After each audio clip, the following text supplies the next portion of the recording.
안녕하셨어요. 안녕하세요. 안녕하십니까. 와, 역시 오늘 표정들이 아주 밝습니다. 네. 예. 조는 학생 없도록 우리 서로 긴장하고 수업 시작합시다. 네. 어떻게 한 주간 동안 우리 상훈 학생 잘 지냈어요? 아, 그렇습니다. 늘 말씀을 묵상 삼아서.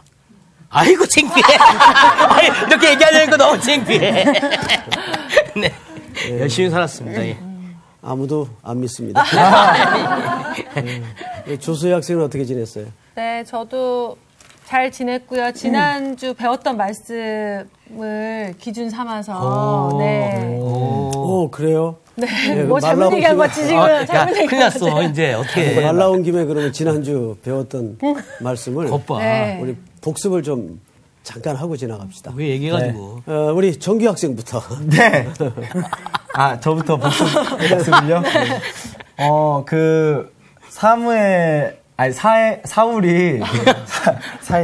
사울이 이렇게 나귀를 잃어버려가지고 이렇게 헤매다가 사무엘을 드디어 만났죠. 전 여기까지 하겠습니다. 야, 잠깐만. 야, 다 얘기했네. 그래서 지난주 결석했는데 어떻게 내용을 알고 있네? 아, 제가 방송을 봤네요. 제가 또 복습을 해왔죠. 말도 안 돼. 우리 미란 학생. 아유, 부담되겠네. 큰일 났어. 네. 뭐요?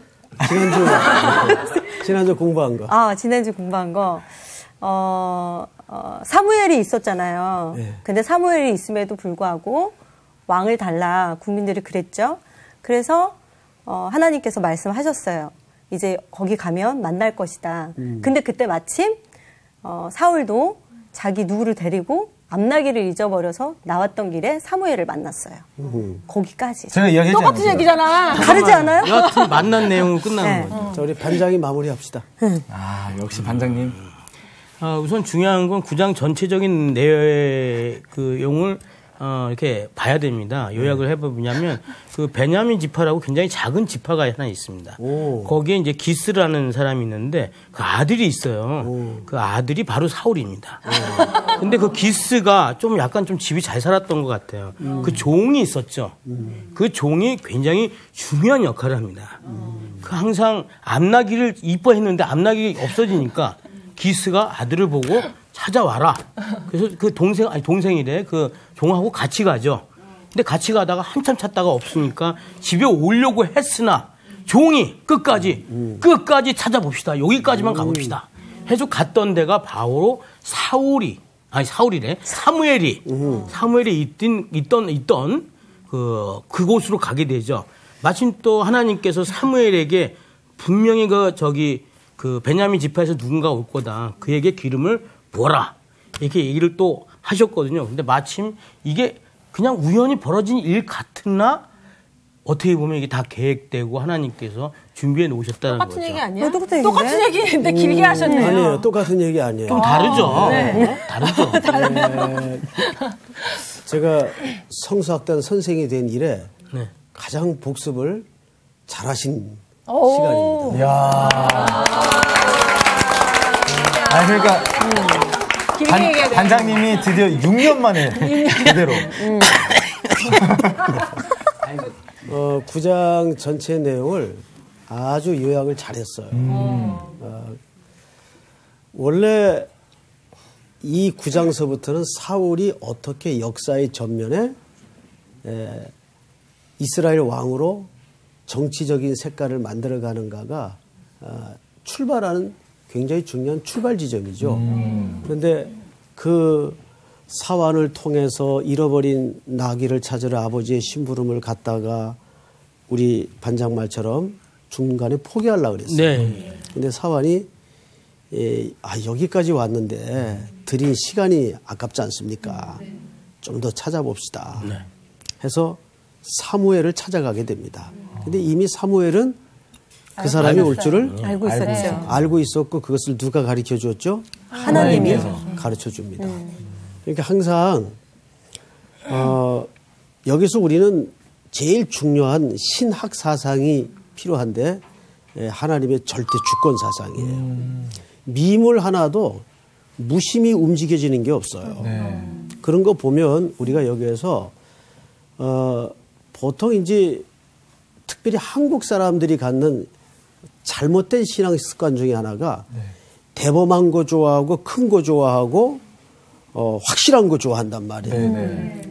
그런데 사실 이면에 그러한 대범하고 크고 확실한 것이 드러나기까지 보이지 않는 곳에서 미세한 간섭과 움직임이 하나님의 섭리 속에 있단 말이에요.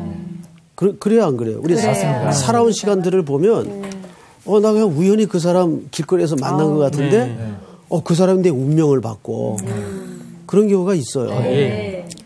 저도 이렇게 무심히 만난 것 같은 사람인데 나중에 그 사람 명함이 하나 툭 생각이 나서 꺼내서 전화를 해보니까 야 마침 내 전화 기다리고 있었다. 있어요. 왜?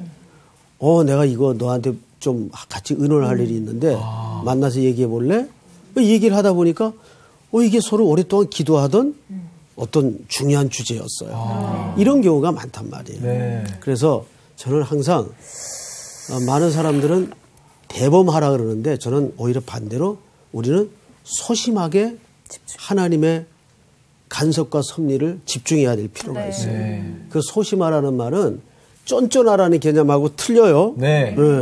거기서 말하는 소심하라는 얘기는 작은 자라도 귀하게 여기라 그 말이에요.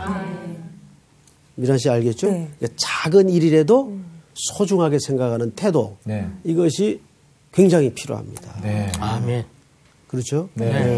자, 이제 오늘 우리 반장 덕택에 지난주 예습을 아주 잘했어요. 내 덕택이다. 덕분이에요. 그때는 가만히 좀 있어야지. 네, 예. 아이고, 창피해. 자, 오늘부터 우리 10장을 공부하도록 하겠습니다. 오늘 수업 사무엘서 11강 사울왕. 우리 미란 씨부터 2절씩 우쪽으로 읽어서 마지막 9절은 같이 읽도록 그렇게 하십시다. 이에 사무엘이 기름병을 가져다가 사울의 머리에 붓고 입맞추며 이르되 여호와께서 내게 기름을 부으사 그의 기업의 지도자로 삼지 아니하셨느냐. 내가 오늘 나를 떠나가다가 베냐민 경제 셀사에 있는 라헬의 묘실 곁에서 두 사람을 만나리니 그들이 내게 이르기를 내가 찾으러 갔던 암나기들을 찾은지라. 내 아버지가 암나기들의 염려는 놓았으나 너희로 말미암아 걱정하여 이르되 내 아들을 위하여 어찌하리요 하더라 할 것이요. 내가 거기서 더 나아가서 다볼 상수리 나무에 이르면 거기서 하나님을 배우려고 베델로 올라가는 세 사람을 만나리니 한 사람은 염소 새끼 셋을 이끌었고 한 사람은 떡 3덩이를 가졌고 한 사람은 포도주 한 가죽 부대를 가진 자라. 그들이 내게 문안하고 떡 2덩이를 주겠고 너는 그의 손에서 받으리라. 그 후에 내가 하나님의 산에 이르리니 그곳에는 블레셋 사람들의 영문이 있느니라.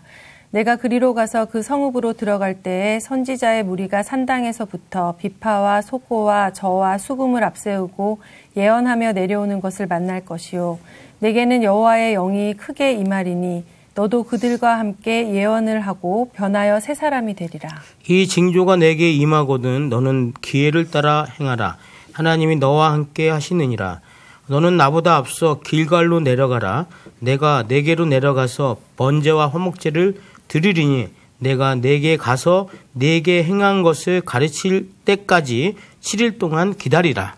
그가 사무엘에게서 떠나려고 몸을 돌이킬 때에 하나님이 새 마음을 주셨고 그날 그 징조도 다 응하니라. 아멘. 자, 오늘은 이제 9절까지 읽었지만 이제 10장 전체를 같이 한번 보도록 하겠습니다. 자, 중간에 묵상하는 사람 없도록. 아이고. 가끔가다 수업할 때 보면 이제 예를 들어 점심시간 이후에 첫 시간 같은 경우에는 학생들이 너무 힘들어해요. 네. 그래서 막 직접 계시로 들어가는 분들. 직접 계시로. 자, 여기 보십시다. 지금 기름을 붓죠? 네. 누가 누구에게? 사무엘이 사울에게. 사무엘이 사울에게. 자, 돌발 퀴즈. 지난 시간에 선생님이 사울이라는 이름 뜻이 뭐라고 얘기를 했어요? 우리 조수혜 학생이나 김상훈 학생 두 분 중 하나. 두 사람은 결석한 것 같고. 사울이라는 말은 잘 듣다. 잘 듣다. 기억이 나죠? 네. 원래 그 이름이 잘 듣는다.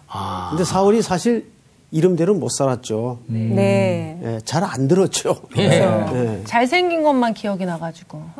그래요. 사울 잘생겼다 그랬어요. 키 크고. 네, 준수하고 잘생겼죠. 네. 네.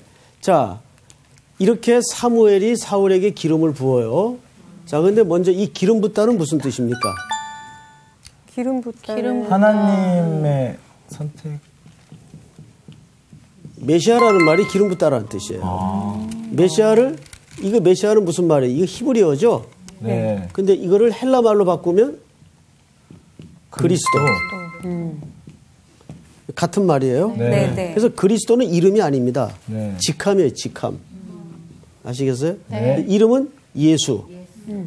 예수, 그리스도 하면 이름과 직함을 같이 부르는 거죠.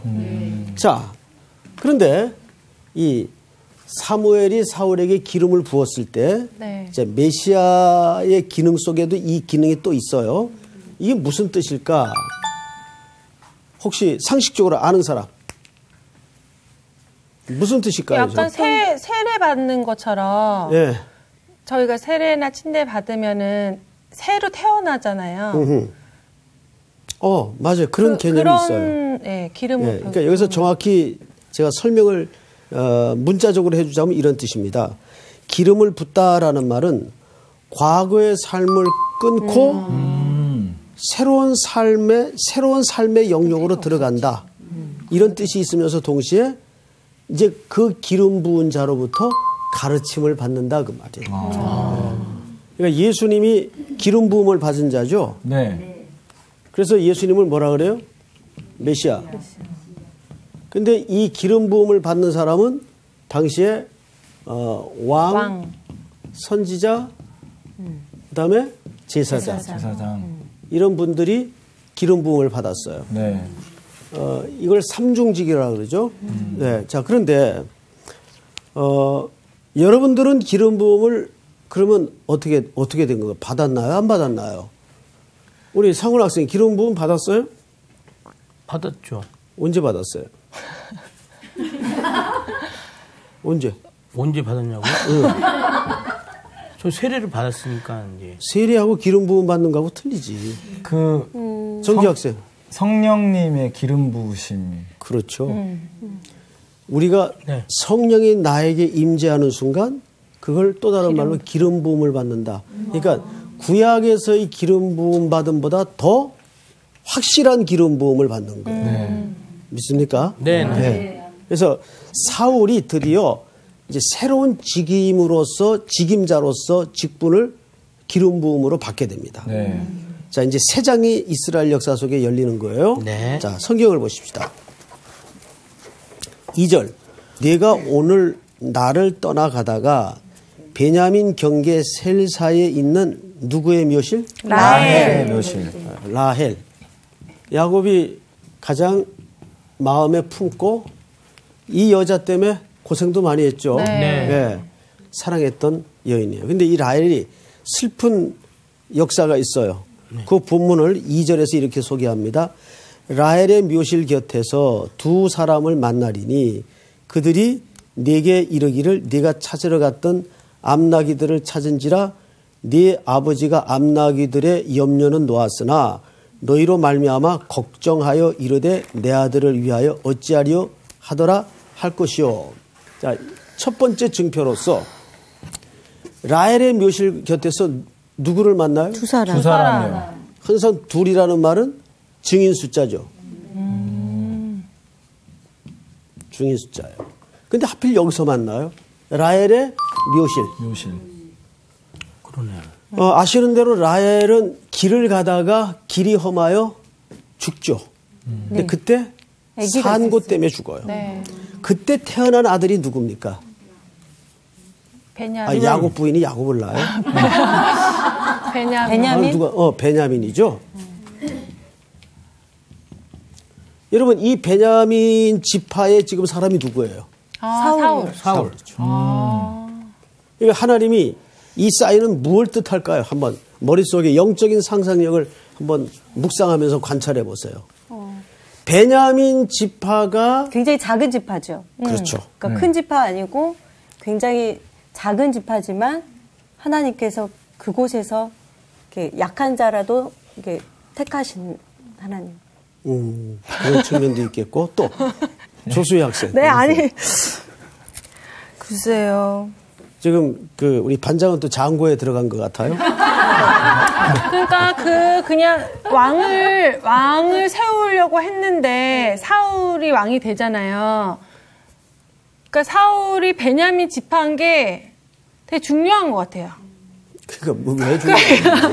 그러니까 라헬의 묘실에서 이런 것까지 하는 거면 베냐민 지파가 되게 중요한 거지. 그러니까 목사님이 질문하신 요지가 왜 해필이면 베냐민 지파. 라헬의 묘지로 가게 됐냐. 그렇죠. 그걸 물어보시는 거죠. 그렇죠. 그러니까 사울이 어떻게 보면 베냐민 지파의 사람이긴 하지만 아직까지 그 뿌리의 근원을 잘 모르는 것 같아서 어떤 라헬의 묘지를 통해서 너의 어떤 뿌리의 그러니까 근거지를 통해서 다시 한번 네가 누구냐를 상기시키기 위한 어떤 그런 거 아닐까요? 그러니까 베냐민 지파의 굉장히 고민한 흔적이 있어요. 네. 아니에요. 아주 좋은 관점에서 지금 접근을 했어요.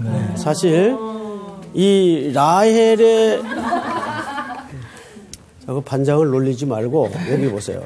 라헬의 죽음을 통해서 태어난 자가 누구예요? 베냐민이죠? 네. 그리고 사울은 지금 이 지파의 자손이에요. 네. 지금 왕으로 세움을 받기 전에 우리 반장이 한 얘기의 초점이 일부가 있어요.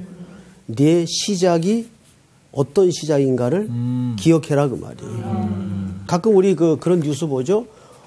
아기를 살리자면 엄마가 죽어야 돼. 근데 산모를 살리자면 아기는 포기해야 돼. 그러니까 어느 한쪽의 생명을 포기할 때. 그러니까 지금 라헬이 길을 가다가 길이 험해서 마침 만삭 중이었는데 그런 상황이었단 말이에요. 네. 이때 결국은 라헬은 자기 생명을 포기하고 베냐민을 낳게 되죠. 그런데 이 베냐민이 이스라엘 역사 속에 한 번도 옳은 짓을 안 했어요. 특별히 사사기 같은 데 보면 얼마나 무서운 짓을 했는가 하면 베냐민 지파의 기브아라는 동네가 있는데 거기에서 레위인의 첩을 몹쓸 짓을 해요. 베냐민 지파들이.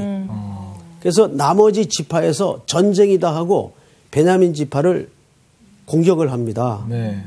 너무 죽여가지고 600명만 남아요. 그러니까 지파 하나가 골석이 생겨 버릴 정도의 위기를 맞는 거예요. 그러면 12지파가 형성이 안 되는 거예요. 그래서 나중에 또 아주 이상한 편법을 사용해서 그 지파를 겨우 유지를 합니다. 그런데 이 지파의 속성이 굉장히 사나워요. 그래서 아주 호전적이고 싸움을 하는데 일가견이 있는 지파예요. 그러니까 하나님께서 이 라헬의 묘실 옆에 두 증인을 통해 이스라엘의 초대 왕이 될 사울을 세우는 겁니다. 그래서 너의 출발과 너의 시작이 어떤 시작이고 출발이었는가를 기억해라. 이것을 한번 상기시키는 거예요. 물론 아까 이제 학생이 얘기한 것처럼 하나님께서는 물론 작은 자를 통해 부끄러운 자를 정말 부끄러운 자가 아니라 강한 자, 큰 자를 부끄럽게 한다는 의미가 있어요. 예. 그런데 그 역할을 사실은 나중에 사울이 못 해내죠. 사울의 시작은 어떤 의미에서 이렇게 참 복되었습니다. 출발 자체가. 그런데 결국 그는 전쟁으로 시작해서 전쟁으로 끝이 나요. 그가 평생에 싸웠던 나라가 암몬, 블레셋, 또 한 나라가 어디입니까? 암몬, 아수르? 블레셋? 지금 선생님이 기억이 안 나는데 수업하다가 기억이 나면 얘기를 할게요. 세 나라하고 전쟁을 해요. 근데 이 중에 한 나라만 하나님의 의를 위해서 싸우고 나머지는 개인의 원수를 갚는 데 다 써버려요. 불행하게도. 네네. 그래서 나중에 이 블레셋과의 전투에서 31장에 가면 비참하게 한날 한시에 모든 가족이 같이 죽어요. 아이고. 세 아들과 아버지가 한 전장에서 무너집니다. 그리고 특별히 사울은 자살을 하죠. 칼 위에 자기가 엎드려요. 그래서 죽음을 겪습니다. 자, 그건 우리가 나중에 살펴보기로 하고 성경을 좀 보십시다. 네. 3절 내가 거기서 더 나아가 이제 두 번째 사인이 표현되고 있어요. 네. 다볼 상수리 나무에 이르면 거기서 하나님을 비우려고 어디로 올라가는? 베델로 올라가는 세 사람을 만나리니 한 사람은 염소새끼 셋을 이끌었고 한 사람은 떡 세 덩이를 가졌고 한 사람은 포도주 한 가죽 부대를 가진 자라. 그들이 네게 문안하고 떡 덩어리를 주겠고 너는 그의 손에서 받으리라. 5절 같이 한번 읽어볼까요? 시작. 그 후에 내가 하나님의 산에 이르리니 그곳에는 블레셋 사람들의 영문이 있느니라. 내가 그리로 가서 그 성읍으로 들어갈 때 선지자의 무리가 산당에서부터 비파와 소고와 저와 수금을 앞세우고 예언하며 내려오는 것을 만날 것이요. 네, 이들의 행색으로 봐서 이들은 분명 예배자입니다. 근데 예배자가 지금 어디로 올라가냐 하면 베델로 올라가요. 베델은 어떤 곳입니까? 원래 하나님의 집이란 뜻이죠. 베이트 엘. 그 엘은 하나님, 베이트는 집. 플러스 하면은 하나님의 집이라는 뜻인데 그 베델로 올라가다가 예배자 세 사람을 만나서 떡을 어떻게 합니까? 두 덩이. 두 덩이를 받죠. 근데 이 떡은 그냥 배고파서 굶주림을 허기를 채우는 그런 떡이 아니고 진설병을 얘기합니다. 진설병은 누구만 먹는 거예요? 제사장? 제사장도 먹지만 왕도 먹습니다. 그래서 후에 보면은 다윗이 그 진설병을 먹으니까 누가 제일 화를 내냐면 사울이 되게 화를 내요. 이건 왕과 제사장만 먹을 수 있는 떡인데 아직 왕으로 오르지 못한 다윗이 그걸 덥석 집어 먹으니까 그 행동에 대해서 제일 분노한 게 사울입니다. 근데 거기에는 하나님의 예언적 암시가 사실은 있었어요. 장차 이 사람이 이 나라의 참된 구원자가 될 것이다. 자, 성경을 또 볼까요? 6절을 보십시다. 6절. 네게는 여호와의 영이 크게 임하리니 너도 그들과 함께 예언을 하고 변하여 뭐가 되라? 새 사람이 되리라. 변하여 새 사람이 되라. 자, 이것은 착한 사람이 되라는 말이 아니고 아까 이 기름을 붓다가 무슨 뜻이라 그랬죠? 옛 삶을 버리고 끊고 새로운 직임에 들어간다는 의미예요. 근데 지금 누가 그 직분을 맡았냐 하면 사울이 맡았어요. 사울이 여기서 거듭나야 될 것은 뭐냐 하면 이제 일반인으로서 살아가던 삶을 끊고 이 나라에 뭐가 돼야 돼요? 왕이 돼야 돼요. 그런데 한번 여러분 생각해 보세요.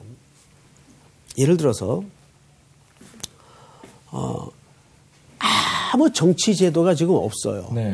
국가의 조직도 없어요. 그런데 그런 벌판 같은 지금 나라인데 그리고 오로지 보이지 않는 하나님을 왕으로 섬기고 그 사이에 매개자로서 제사장의 지도 아래 있던 나라예요. 그런데 이제 거기에서 정부 조직이 만들어지고 또 정치 시스템이 만들어지고 거기에 왕이 리더십을 갖게 되기까지 얼마나 많은 혼란이 있었을까. 상상을 해보세요. 우리도 뭐 하나 만들려면 난리죠. 복잡하죠. 그럼요. 회의에 회의를 거듭하고 이게 맞을까 한 번도 안 해봤으니까. 저 이스라엘이 마찬가지란 말이에요. 그런데 놀랍게도 하나님께서 그 이스라엘 백성들의 요구에 의해 지금 만들어질 왕 제도에 대해서 차근차근 준비를 시키는 거예요. 그리고 이 사울을 사무엘을 통해 기름 붓도록 서서히 하나님이 밀어 올리세요. 네네. 왕의 자리로. 그게 눈에 이렇게 우리가 보여야 돼요. 네. 어느 것 하나 하나님이 빈틈없이 준비하시는 모습을 여기서 발견할 수가 있어요. 네. 그러니까 이런 거 보면 우리가 정확하게 뭘 깨달아야 되냐면 어떤 조직이든지 헤드십이나 리더십은 하나님이 만들어주는 겁니다. 내가 스스로 만들어가는 게 아니에요. 네. 되게 내가 만들어서 내가 쟁취해서 내가 통솔하고 내가 가지려 할 때 인위적인 압제가 생기고 싸움이 생겨. 권위가 생기고 싸움이 생기고 맞아요. 그리고 받아들여지질 않죠. 그런데 참된 리더십이라는 것은 헤드십이라는 것은 하나님이 부여할 때 거기에는 아무 잡음이 없죠. 네. 그러니까 우리가 이제 흔히 제일 익숙한 공간인 교회 공동체만 한번 생각해 보자고요. 네. 교회 공동체도 자꾸 리더가 자기를 좀 알아달라고 이렇게 자꾸 모색을 하기 시작하면 여기에 부작용이 생겨요. 진짜 그 건강한 교회는 완전히 민주주의가 질서가 정착된 교회가 건강한 교회가 아니고 하나님의 신비한 힘이 보여지는 거예요. 그래서 누구도 사람의 소리를 쉽게 못 내는 거예요. 그래서 성령이 인도를 하고 말씀이 인도를 하고 하나님의 주권이 인도를 하는 게 온 교인들로 하여금 이렇게 보여져야 됩니다. 네. 이 교회는 사람의 리더십이 아니라 하나님의 통치, 하나님의 섭리, 네? 이것이 온 교회로 하여금 보여야 돼요. 그래서 거기에는 담임 목사님도 순종하고 장로님들도 순종하고 온 교회가 순종해질 수 있을 때 그 교회는 주님이 지배하시는 교회가 됩니다. 근데 지금 보면 우리가 이 성경을 지금 문자로 봐서 그렇지 하나님이 서서히 사울의 리더십을 만들어 갔어요. 자, 또 보십시다. 몇 절을 보시냐면 7절, 8절을 이 징조가 내게 임하거든 너는 기회를 따라 행하라 하나님이 너와 함께 하시니라. 맞죠? 네. 사울의 그 왕권을 하나님이 만들어 가신다 그 말이에요. 네. 8절을 다 같이 한번 읽습니다. 시작. 너는 나보다 앞서 길갈로 내려가라. 내가 내게로 내려가서 번제와 화목제를 드리리니 내가 내게 가서 내가 행할 것을 가르칠 때까지 7일 동안 기다리라. 네. 자, 이제 여기 두 가지 주제를 좀 생각합시다. 자, 졸려요? 아니요. 자, 여기 보세요. 길갈. 그 다음에 며칠 기다리라? 7일. 7일을 기다리라. 자, 우리 상훈 학생. 네. 길갈 하면 머릿속에 제일 생각나는 게 뭐예요? 길갈. 길갈. 길갈 하면 뭐가 생각나지? 왜 옆에 학생한테 물어? 길갈. 길갈 아브라함 넘어갔어. 예. 넘어갔어. 넘어갔구나.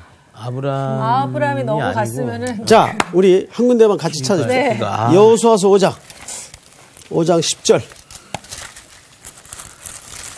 10절을 우리 정규 학생이 한번 읽어보세요. 네. 또 이스라엘 자손들이 길갈에 진쳤고 그달 14일 저녁에는 여리고 평지에서 유월절을 지켰으며 계속해서 6월절 이튿날에 그 땅의 소산물을 먹되 그날에 무교병과 볶은 곡식을 먹었더라. 예, 그리고 9절을 전체가 같이 읽습니다. 시작. 여호와께서 여호수아에게 이르시되 내가 오늘 애굽의 수치를 너희에게서 떠나가게 하였다 하셨으므로 그곳 이름을 오늘까지 길갈이라 하느니라. 네. 자, 길갈이라는 이름 뜻이 뭐예요? 굴러간다. 사실은 모든 수치가 굴러가 버린 장소. 그러니까 이스라엘 공동체가 가나안 땅에 들어와서 길갈에 진을 치죠. 그리고 거기서부터 가나안 땅에 곡식을 먹어요. 자, 그런데 성경을 잘 보시면 10절 또 이스라엘 자손들이 길갈에 진쳤고 그달 14일 저녁에는 여리고 평전 6월절을 지켰으며 6월절 이튿날에 그 땅의 소산물을 먹되. 그러면 잘 생각하세요. 그 땅의 소산물을 먹었다는 것은 이 곡식은 누가 농사 지은 겁니까? 이스라엘 백성들? 아니죠. 가나안 사람들이죠. 네, 가나안 사람들이죠. 그러면 이스라엘 백성들은 이 곡식을 그냥 먹었다는 거는 도둑질했어요? 도둑질이 아니죠. 수거한 거예요? 공짜로 먹은 거예요? 공짜로 먹었어요. 조금 더 우리식 용어로 표현하자면 도둑질. 은혜로. 아, 왜 자꾸 도둑질이라고? 은혜로. 하나님이 준 걸. 우리 미란 학생 마음이 좀 이상해.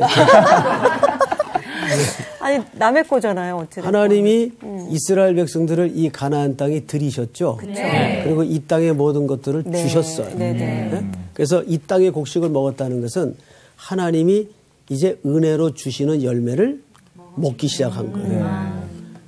그것은 뭐의 사인인가 하면 모든 수치가 굴러간 애굽의 어두움 역사, 가나안의 방황, 이 모든 것들을 다 끊는 장소가 길갈이에요. 근데 지금 사울에게 여기에서 얼마를 기다리라고 그랬어요? 7일. 그러니까 이 길갈은 이스라엘에게 어떤 장소예요? 축복의 그렇죠. 새로운 시작의 장소예요. 은혜에. 자, 드디어 이제 이스라엘 땅에는 새 역사가 열려요. 새 왕이 들어설 것이고 새 역사가 준비될 것인데 길갈만큼 그 의미를 잘 드러낼 수 있는 장소는 없어요. 우리가 어떤 이제 행사나 예식을 할 때 행사나 예식도 중요하지만 어떤 장소에 사느냐가 굉장히 중요합니다. 맞습니다.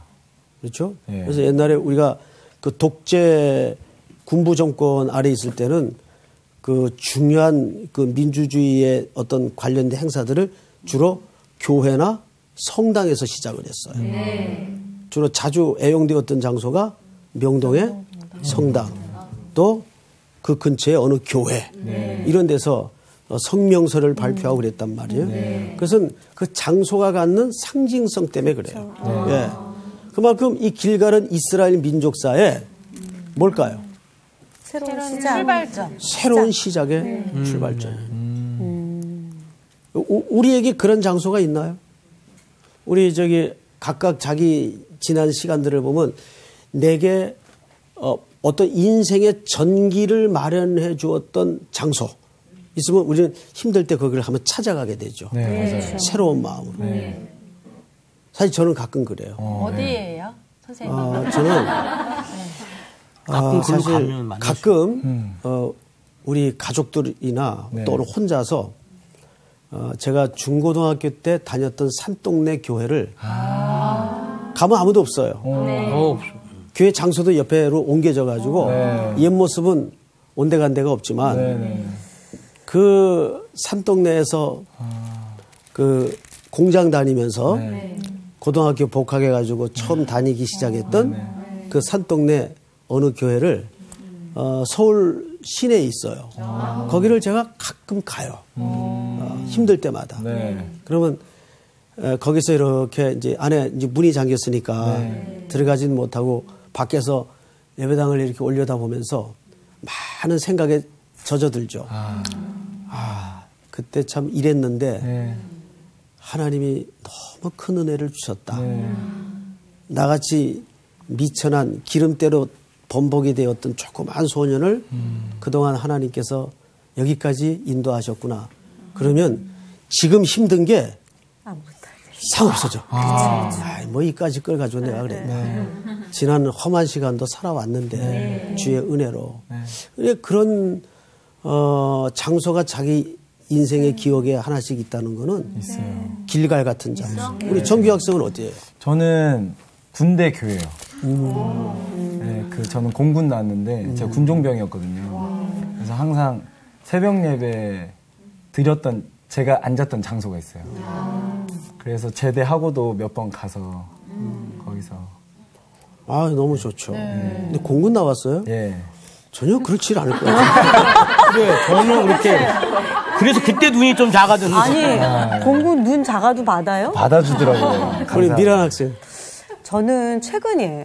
그러니까 최근에 저희 신랑이 이게 하나님을 믿지 않았거든요. 근데 저희가 2년 전에 미국 가서 그곳에서 이제 저희 남편이 하나님을 믿겠다고 선언하고 그다음에 그래서 그 교회와 그곳이 이제 생각이 나요. 그래서 믿다가도 미워 죽겠어요. 그런데도 이 사람 또한 하나님이 귀하게 사랑하시는 자이고 하나님을 믿겠다고 선언한 자에게 사랑스럽게 여겨지죠.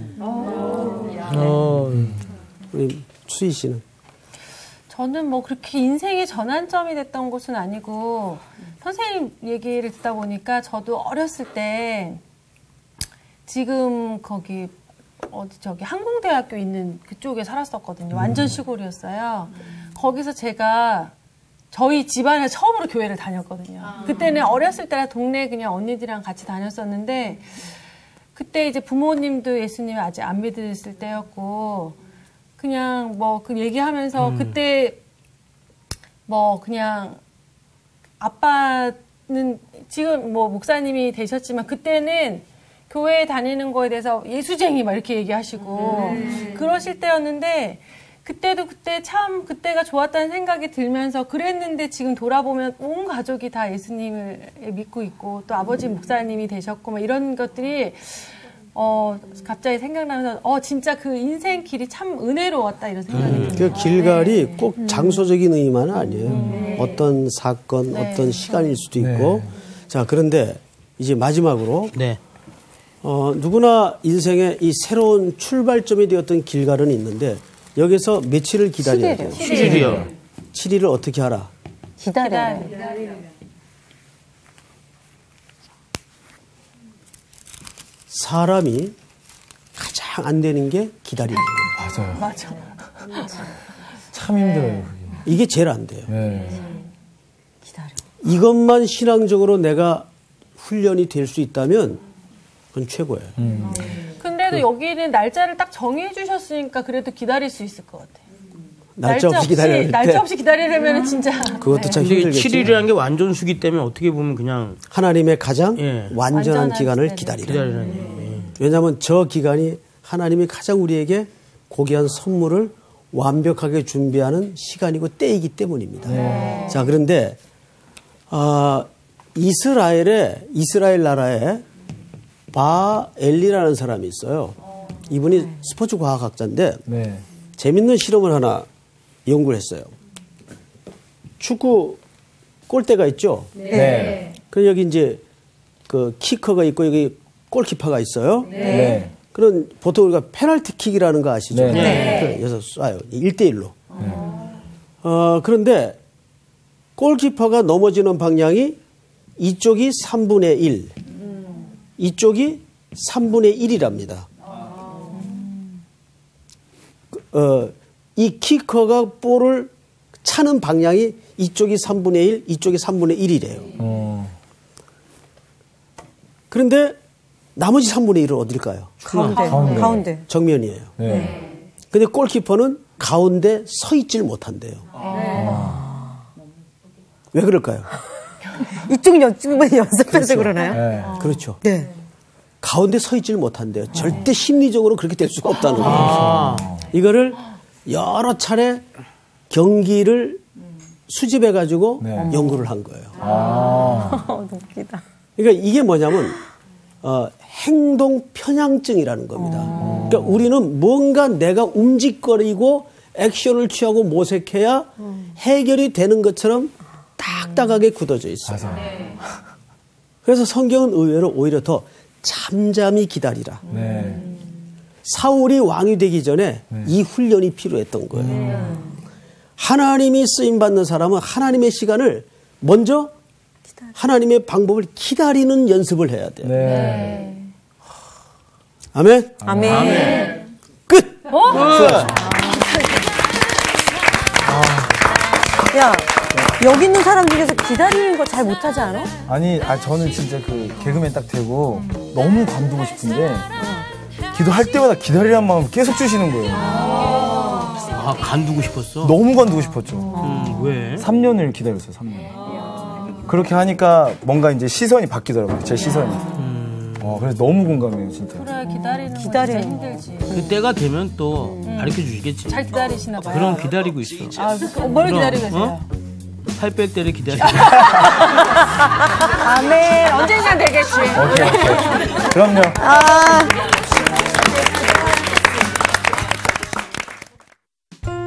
이번 주 퀴즈입니다. 아기 예수가 탄생할 때 로마 제국의 황제는 누구였나요? 1번 시저, 2번 아우구스투스, 3번 네로. 정답을 아시는 분은 CBS 성서학당 홈페이지에 정답을 올려주시거나 우편으로 보내주시면 됩니다. 보내실 곳은 서울특별시 양천구 목동서로 159의 1번지 CBS 성서학당 담당자 앞입니다. 연락처를 꼭 남겨주세요. 선정되신 분들에게는 대한성서공회에서 성경, 송태근 선생님의 내가 어디 있느냐, 하나님이 꿈꾸는 교회, 김기석 선생님의 오래된 새길, 신의인 선생님의 땅과 하늘의 갈림길에서 가운데 하나를 드립니다.